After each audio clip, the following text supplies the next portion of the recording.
All right, let us do Newton's laws, grade 12. So this is a question from one of the previous question papers. And of course, you know that Newton's laws is question 2. So let us get into it.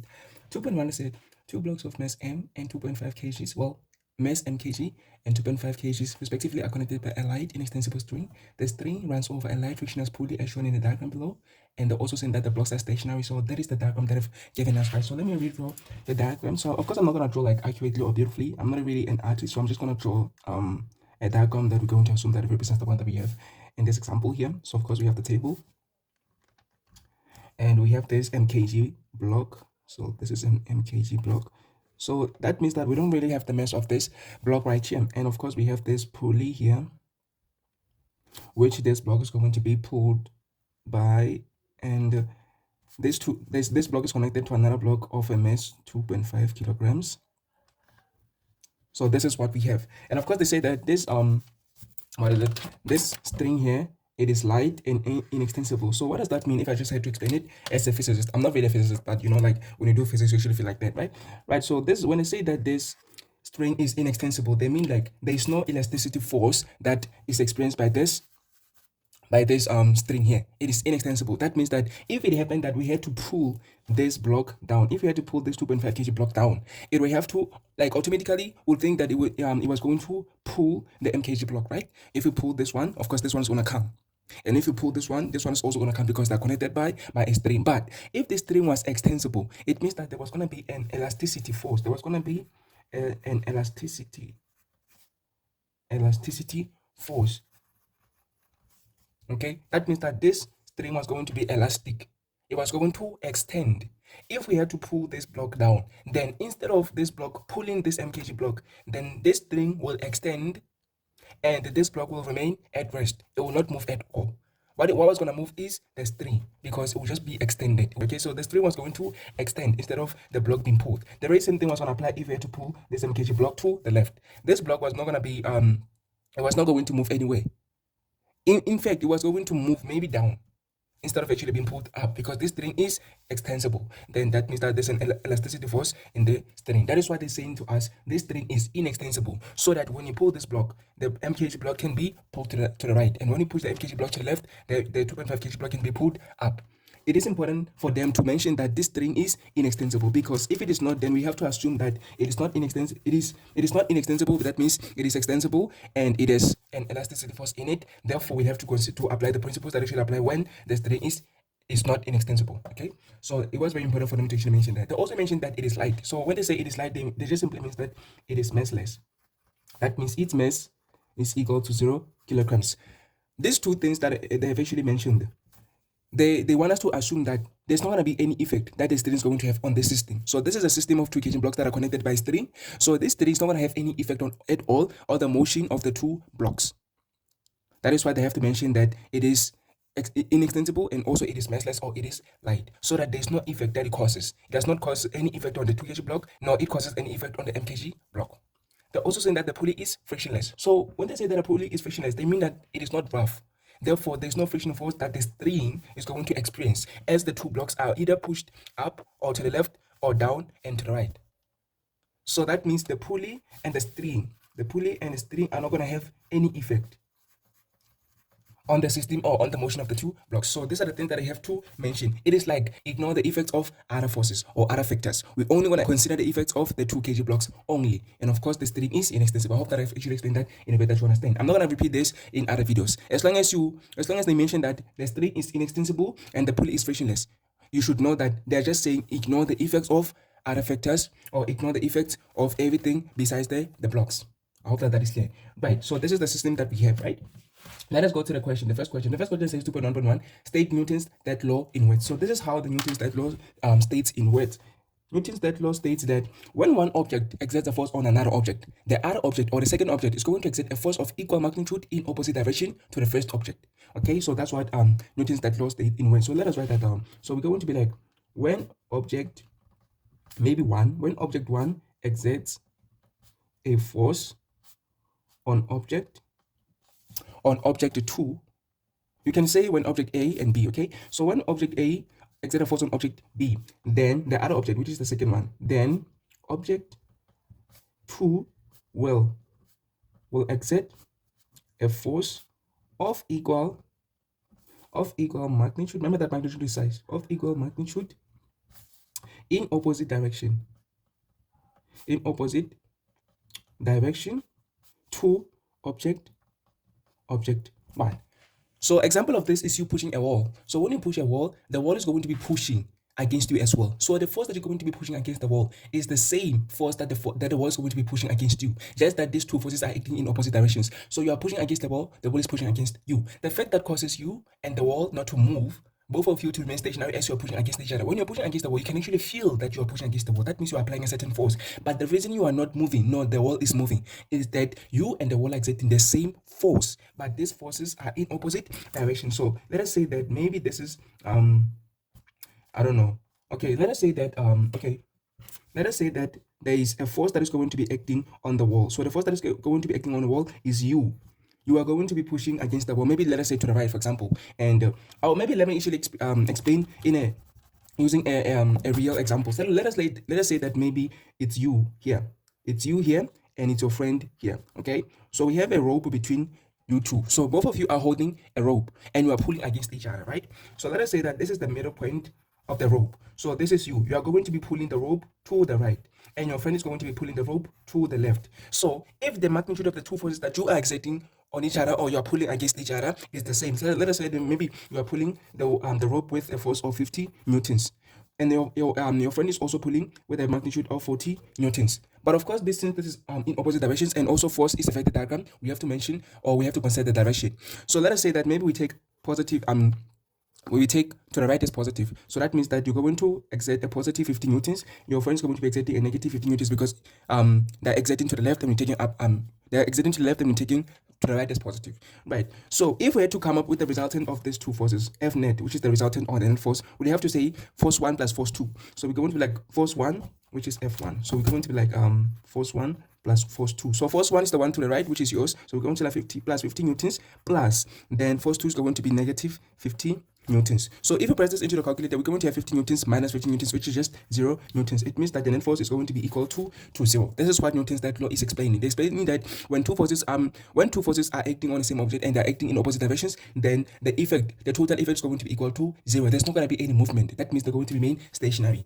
Okay, that is why the rope is remaining stationary and it is not going anywhere and it is not tearing either or being cut. Okay, so I hope that I've actually explained Newton's third law in a way that you understand. So that is basically what is going to happen between the two blocks.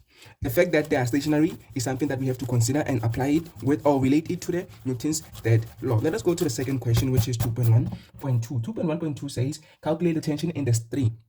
Okay, for us to be able to calculate any forces at all, we have to consider the free body diagrams on each of these blocks. So let us start with the MKG block, the free body diagram on the MKG block. So the free body on the MKG block is going to look something like this. It is going to be the MKG block here. How many forces are going to be acting on this block? Let us first consider the vertical forces. So the vertical forces that are going to be acting on the MKG block are, of course, the normal force, because this MKG block, it is on the surface, on the table, right? So it's going to be experiencing a normal force upward. And of course, every object on Earth experiences gravitational force, which is the weight, right? Whether you are on a surface or not, you're going to be experiencing weight, which is the gravitational force. So it's going to be experiencing two forces, right? And it is also, before we get into the free body diagram, I have to mention something. So they've actually told us that the two objects are stationary. The two objects are stationary. So stationary is actually a key word. So what does stationary mean? When they say that two objects are stationary or one object is stationary, then the following is what they actually mean. So you have to note that when two objects are stationary, it means that the net force is equal to 0.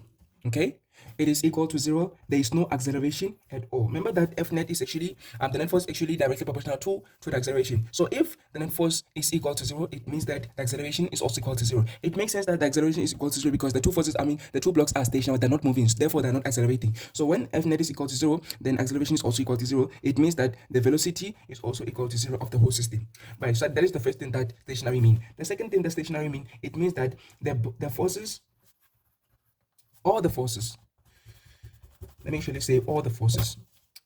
So why am I writing triple L's? All forces are balanced. All forces are balanced or in equilibrium. So when the two forces are when the two blocks are stationary, this is what they mean. They mean that the F naught is equal to 0, or acceleration is equal to 0, or the velocity is equal to 0. They also mean that all forces are balanced or in equilibrium. What does the balanced forces or forces in equilibrium mean? It means that they are equal in magnitude but act in opposite directions. However, we have to consider the motion of those forces, the motion or directions at which those forces are acting, right? So if we have to consider the vertical forces and the horizontal forces. So if they're all balanced, it means that the vertical forces, all the up and down forces, they are balanced. They are equal in magnitude but acting in opposite direction. And we also have to consider the the horizontal forces. It means that the horizontal forces are also in equilibrium or balanced. So when the horizontal forces are balanced, it also means that they are acting in opposite directions with the same magnitude. So it means that one force acting to the right and one is acting to the left, but they are equal in magnitude. The same applies to the ones that are acting vertically. One that is acting up and one that is acting down have the same magnitude, but they're just acting opposite directions. So we have to consider that. That is a keyword that we're going to have to utilize to calculate whatever they're going to need us to calculate in this example. Stationary is the keyword. So stationary means that the 2 points here are applicable, especially the second one, which says that all forces are in equilibrium or they are balanced. Now let us draw the free body diagrams of the two blocks, considering the fact that all forces are in equilibrium or they're balanced. Let us start with the MKG block, this one. So the vertical forces that are going to be acting on the MKG block are the normal force, like we had previously mentioned, and the weight, of course, which is the gravitational force. These two forces are equal in magnitude but acting opposite direction. That means that the normal force is equal to the gravitational force or the weight. That is point number 1.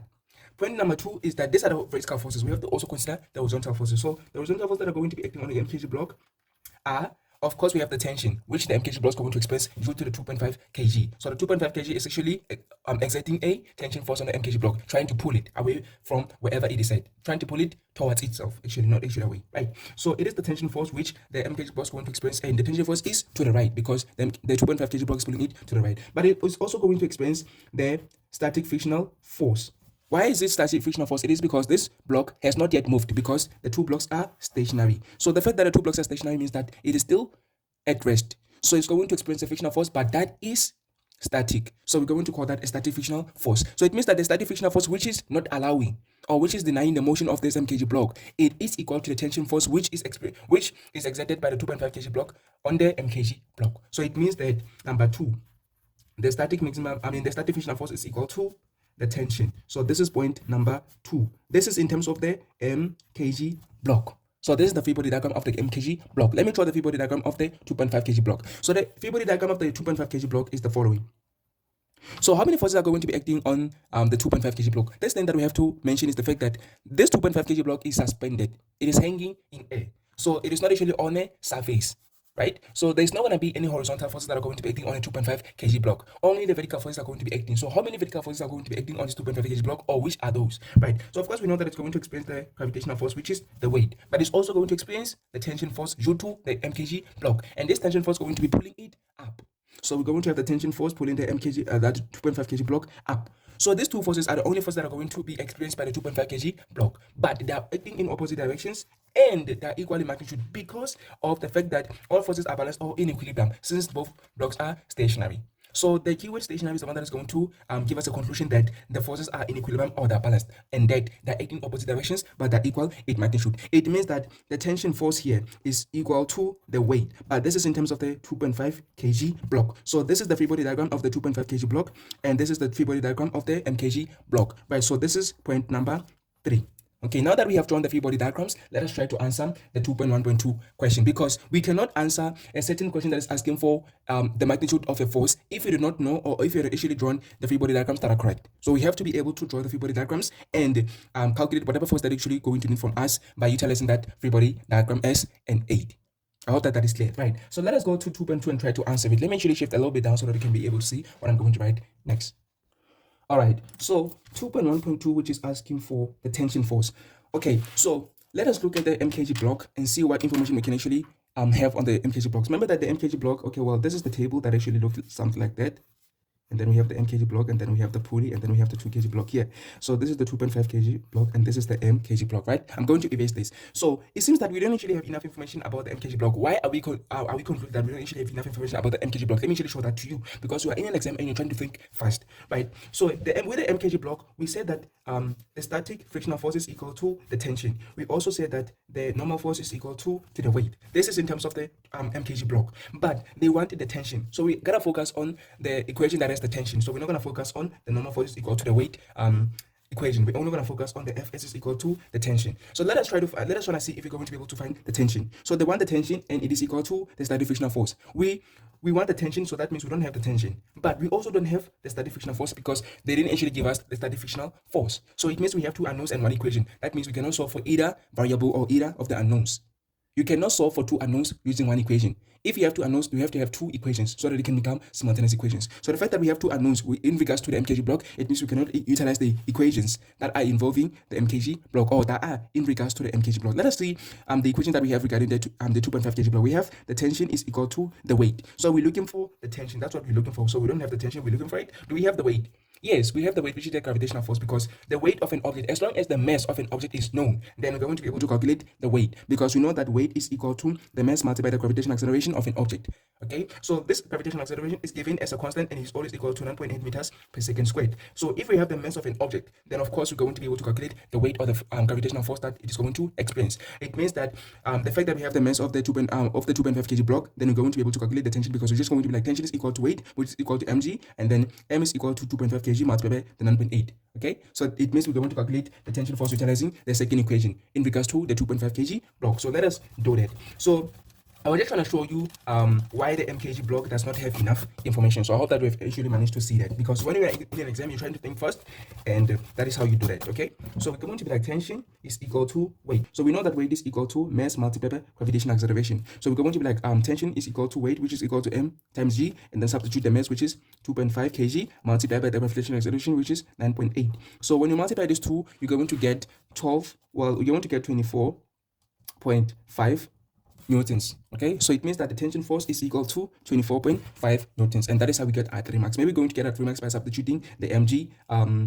by saying T is equal to weight. So why are we saying T is equal to weight? Remember, we said that the forces are balanced. So this is our 1 mark, then the 2 marks are going to be, the second mark is going to be maybe the mg, and the third mark is going to be the final answer. So that's how we get our 3 marks. 2.1.3. So before we get to 2.1.3, there's an information that we've been given. So let us read that. They're saying the coefficient of static friction between the unknown mass and the surface of the table is 0.2. Okay, it doesn't usually have any units. Yeah, I remember that it doesn't have any units because it's a constant, right? So one thing that I have to mention is that every surface, every type of surface, maybe like a page, so like a paper, a glass, wood, stone, whatever, right? So every type of surface has its own specific or its own special kinetic frictional force or static frictional force, and also have its own special, or what is it, coefficient static friction or coefficient kinetic friction. Okay, right? So they're saying that the surface of the table, it has a coefficient of the static friction as 0.2. The coefficient of the static friction of another surface, maybe the paper, is going to be different from the one of this table. I hope that is clear. Right, so they've given us the coefficient. So the coefficient is something like this. So we have the coefficient given, and it is 0.2, right? And that is all that they've actually given us. 2.1.3 says calculate the minimum value of m that will prevent the blocks from moving. So they wanted the mass of that of the MKG block. Because we don't know the mass of the MKG block, we're going to have to calculate it in 2.1.3. So since we said that initially we don't actually have enough information regarding the MKG block, what equation are we going to utilize? So if we utilize maybe the normal force is equal to the weight, we're going to be like the normal force is equal to the weight. So the weight is equal to mass multiplied by gravitational acceleration. We don't have the mass. That means we don't have the normal force either. So it means the N is equal to mg. It is not going to work. The N is equal to mg alone is not going to work. So that means this equation is not going to work. What about this equation? So we're going to be like the static frictional force is equal to the tension. We have calculated the tension, because the tension, I said that the tension that is going to be experienced by the two blocks is the same, just that it acts in opposite directions. So that means the frictional force, the static frictional force, is going to be equal to the tension that we just calculated, which is 24.5. It means we can be able to say that the static frictional force is also equal to 24.5 newtons. Right, so it means that this equation is going to help us to determine the static frictional force. Now that we have the static frictional force, do we have any equations left to utilize to find the mass? No, we don't have any, because we have utilized the equation number 1, it does not work. This is equation number 1, it does not work. We have utilized equation number 2, yes, it works, but we still haven't yet calculated the mass. So we have to actually utilize an alternative equation that is going maybe to help us to calculate the mass. So we're going to have to utilize the formula or the equation that has whatever that have been given as a hint. For example, they've actually given us that the static coefficient of the static friction is 0.2. So that means we have to utilize the equation that has the static friction in it. That formula, you have it at the back of the paper or in the formula sheet, and it is in the following way. It is that the static friction is equal to the coefficient of the static friction multiplied by the normal force. So let us check how many variables do we have. We have the static frictional force because we said that it is equal to the tension due to the forces being balanced, right? And they've actually also given us the coefficient of the static friction. So we have two unknowns. We don't have the normal force. So remember that the normal force is also related to the mass multiplied by the gravitational acceleration, and we do have the gravitational acceleration. That means we can actually substitute where we see n mg, and then we're going to have the mass as the unknown, and it's going to be the only unknown. Therefore, we can actually utilize this equation to determine the mass of the MKG block. So I hope that now the dots are connecting. Or we can calculate the normal force separately and then take it and substitute here, and then we're going to have the normal force, the gravitational acceleration, and then we can calculate the mass. Either way, we're still going to get the same answer, which is the mass of the MKG block. So let us get into it. I hope that I've actually explained in a way that you understand and we're still on the same page regarding this. So we have a clue of the equation to utilize at least, and we're going to utilize that equation to find the mass of the MKG block. So let us get into it. So the equation is F as max, which is the static frictional force, is equal to the coefficient multiplied by the normal force. And we said that the normal force is equal to weight, which is equal to the m multiplied by g. Right, so we're going to substitute where we see n, m multiplied by g. So static frictional force, we said that is equal to the tension. Right, so we're going to substitute 24.5 here, and we have the coefficient of the static friction as 0.2 that is given, and then where we see n, we're going to substitute mass multiplied by the gravitational acceleration, which gravitational acceleration is equal to 9.8 meters per second squared. So we're going to substitute 9.8 there, and then the mass is the only thing that we do not have, so we're going to divide.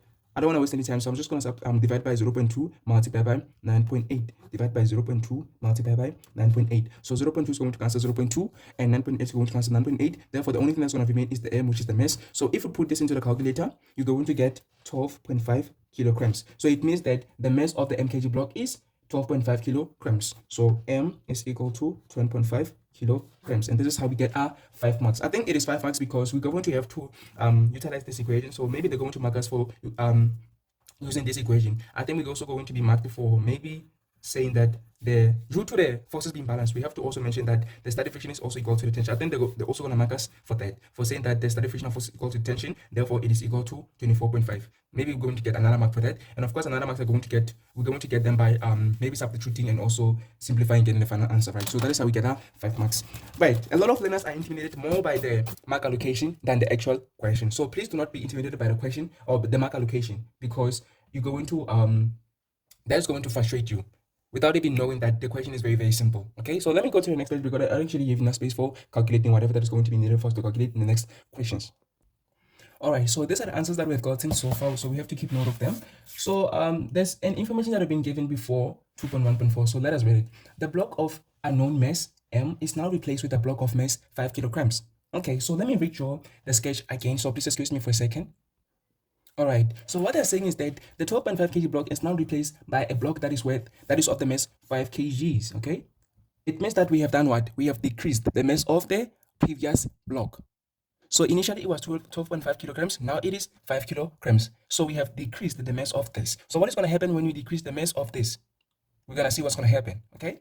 So we also have the 2.5 kilograms. Before I read, let me actually give my analysis of what I know. I know that according to Newton's second law, the mass and the net force I know that the mass and the acceleration are inversely proportional. So according to Newton's second law, I know that the net force is directly proportional to the acceleration, but it is also inversely proportional to the mass. So it means that the mass is inversely proportional to acceleration. So mass is inversely proportional to acceleration. So this is what I know.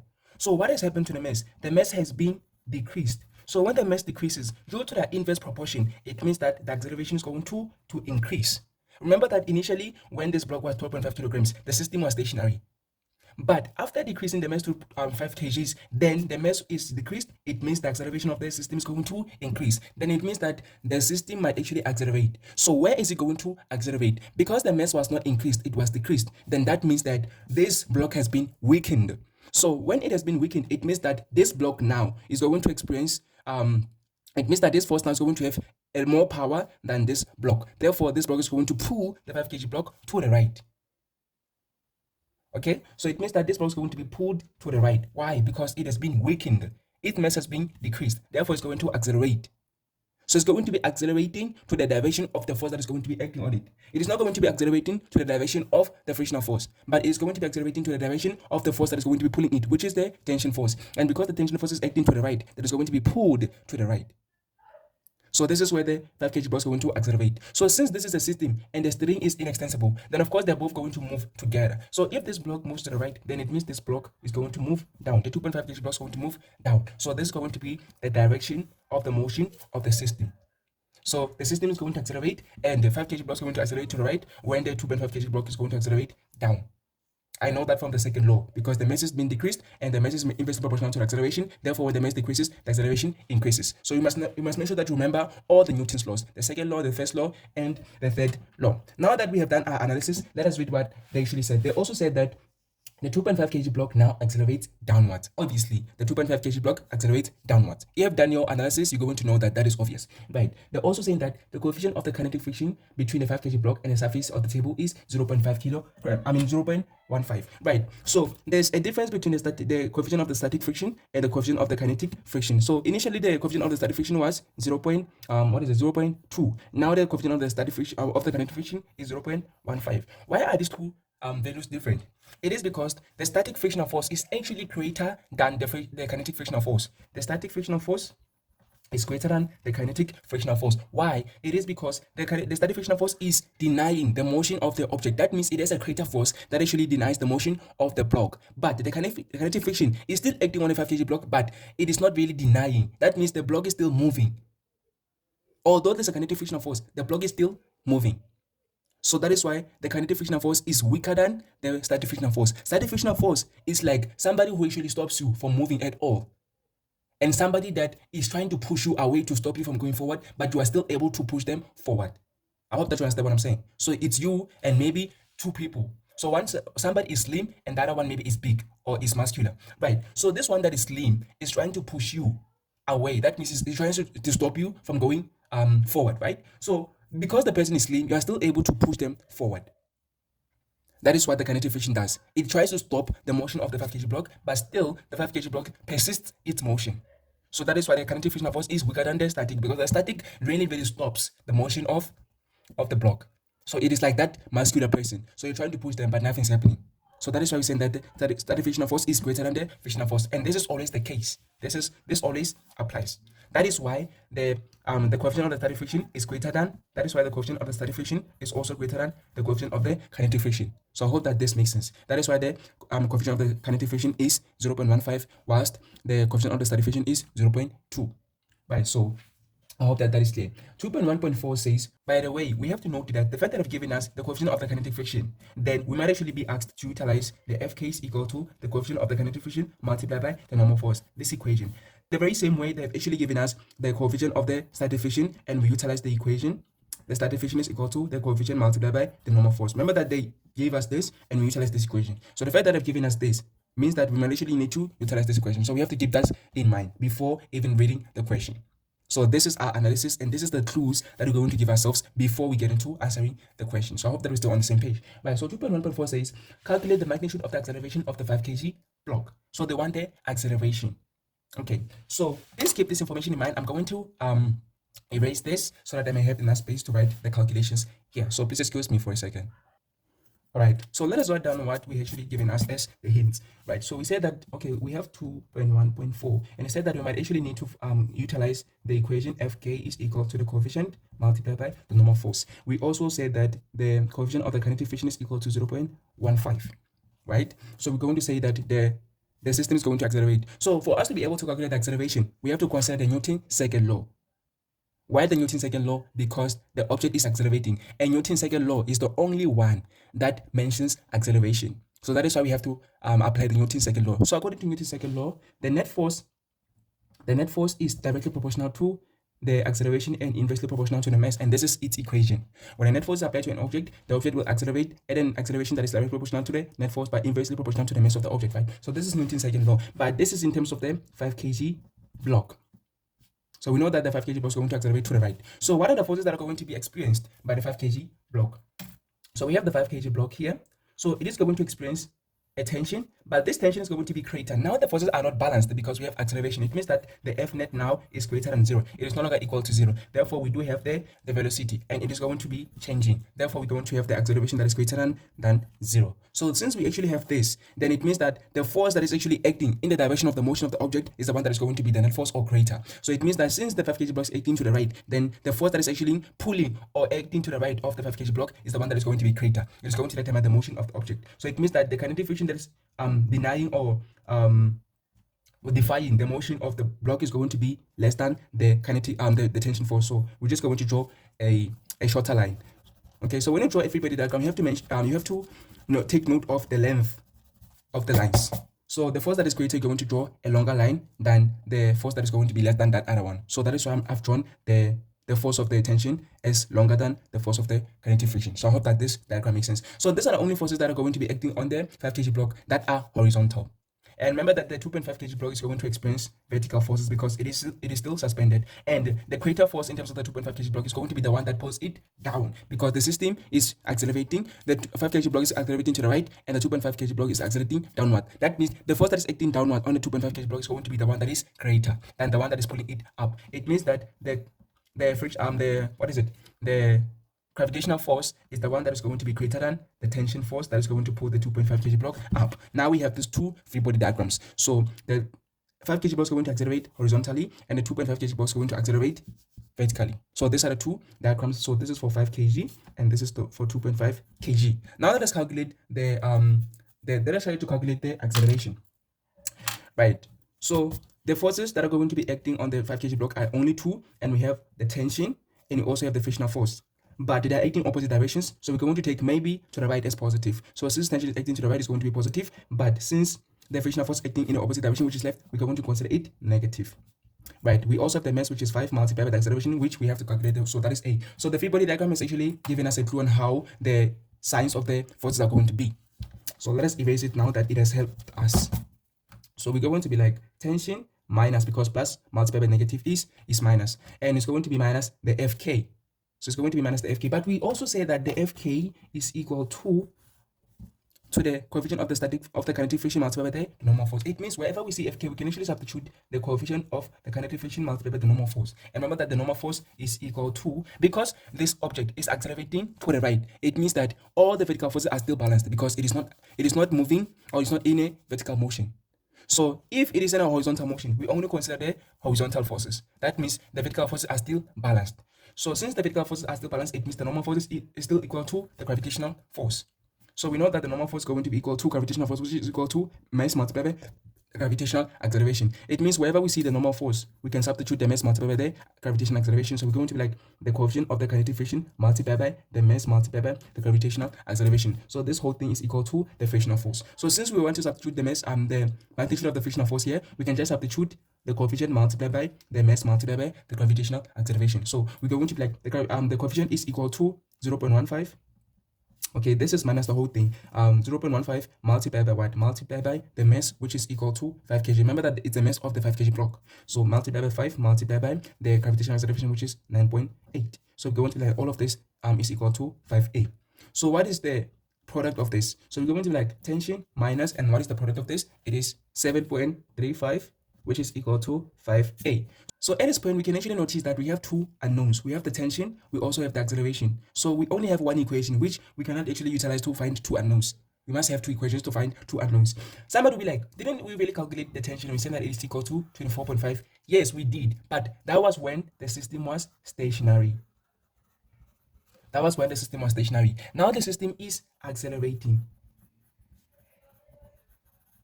So the tension differs depending on the motion of the system. So when the system is stationary, the tension force is going to be different from when the system is accelerating.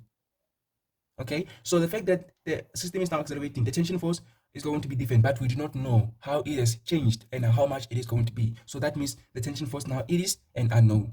So at this point we have two unknowns. So how are we going to be able to determine both of them? We're going to have two equations, because the only way we can determine two unknowns is if we have two equations. So this is the first equation. So we have to write the second equation. How are we going to write the second equation? We're going to utilize the free body diagram of the 2.5 kg block and consider the forces that are going to be acting on a 2.5 kg block. So we're going to do the very same thing, but for 2.5 kg block. Okay. So let us write everything in terms of T, which is the tension. So let us make tension this other formula. So we're going to like tension is equal to, and then we're going to take the negative 7.35 to the right side, it's going to become positive. So we're going to have 5a plus 7.35. And we're going to consider this equation number 1. So equation number 2 is going to be the same thing. The second law is going to take place on the 2.5 kg block because it's going to be accelerating and you're going to have mass multiplied by acceleration, but this is in terms of the 2.5 kg block. So how many forces are going to be acting? There's two forces we've already drawn our Fibonacci diagram, and you know that the weight is the one that is greater. So we're going to maybe take down as positive because we're going to consider the one that is greater as the positive force. There was going to be like weight, then we're going to be like plus, because F net means the total, we're going to be like plus, but the tension force acting on the opposite direction, because you're taking out is positive, then up is going to be negative. So we're going to have negative tension. Then we're going to be like, this is equal to the mass, which is 2.5 kg multiplied by acceleration, which is A. We don't know what acceleration is, right? So we need to find the tension, right? So we're going to make everything in terms of tension. So we're going to make tension, this is the other formula. So we know that weight is equal to mass multiplied by acceleration, gravitational acceleration, right? So we're going to be like mass, which is 2.5 multiplied by gravitational acceleration, which is 9.8 meters per second squared. Then plus multiplied by negative is negative. Then we have tension, which is equal to 2.5 A, right?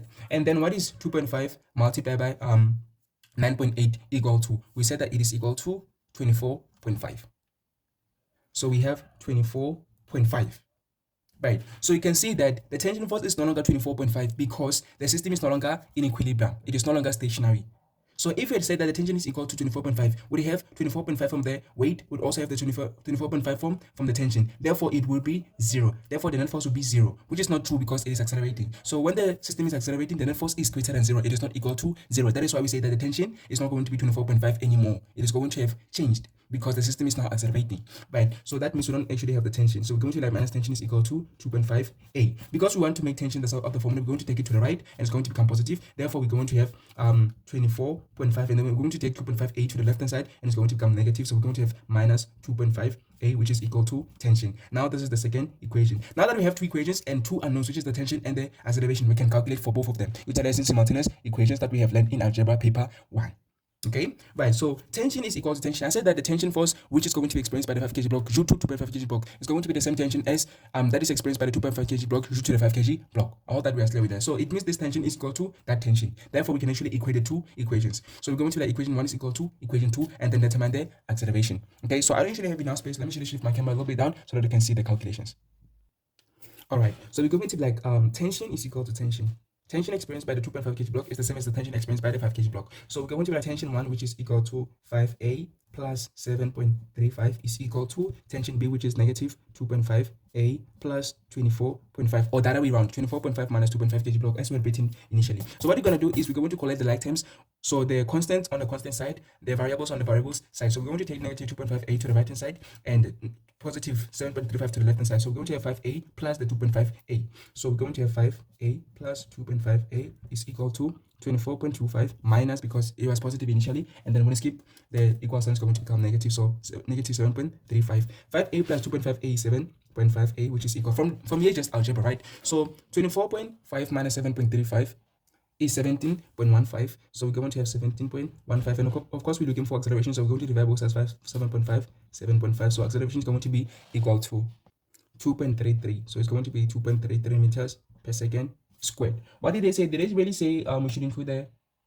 No, they said they only want the magnitude. So if they talk about the magnitude, we must not include the direction. You're welcome to include the direction if you want, but which direction are you going to consider here? Because in terms of the 2.5 kg block, the acceleration is downwards, but in terms of the 5 kg block, it is to the right. So are you going to write to the right or down? So it is not really necessary for you to include the direction because you're going to be confused. Is it going to be right because of the 5 kg block, or is it going to be down because of the 2.5 kg block? So when they say magnitude, you don't have to worry about the direction unless they say calculate the acceleration. If they don't mention anything about the magnitude, then of course you should actually include the direction. But if they say magnitude, don't worry about the direction. I hope that is clear. Right, so this is how we get our 5 marks by utilizing the the simultaneous equations. Right, so let us get into the last question, which is 2.2. So let me go to the next page because I don't have enough space.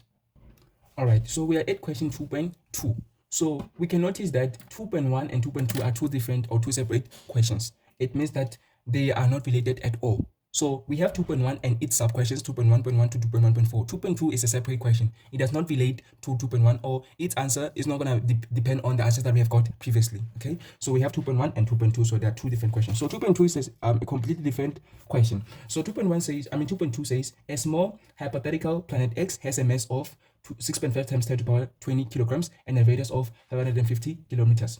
calculate the gravitational force, which is the weight that planet X exerts on an 90 kg rock on this planet surface. Remember that Newton has 4 laws. So there's Newton first law, second law, and third law. But there's also the Newton's universal law of gravitation, right? So that law is not actually asked a lot in Grade 12, but it happens that it gets asked sometimes, so we have to apply this law. So when you have to state it, it states that every body in the universe attracts every other body with a force that is directly proportional to the product of the masses, but inversely proportional to the square of the distance between the centers. So that is how we state the Newton's law of universal gravitation. But if we had to represent that as an equation, then we have to go at the back of the paper or in the formula sheet and say the force that is experienced by the two masses or the two objects is going to be equal to the product.